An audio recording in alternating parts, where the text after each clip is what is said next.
way on overtaking. I make mo overtake. Ginawa mo, sige, ang bilis mo pa rin. Hindi ka nag-way. Sinasalute mo pa rin yung sasakyan na overtaking. Power yun. So then, ano pa yung mga kasukan? Although yung sa nag-overtake na may kasalubong ka, yung isa naman nag-overtake na hindi nag-way.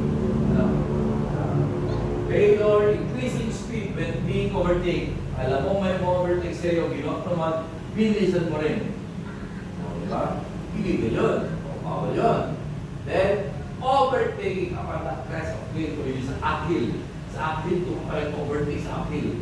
Bawal yun. Kasi during uphill, bawal nung tayo mag-overtake. Kaya doon sa line, bawal mag-overtake doon. Siguro nakita kayo. Overtaking upon a curve. Usually sa curve talaga, even though walang single straight line, walang double straight line, automatic basta curve. Bawal mag-overtake. Ano? Okay. Next, natin.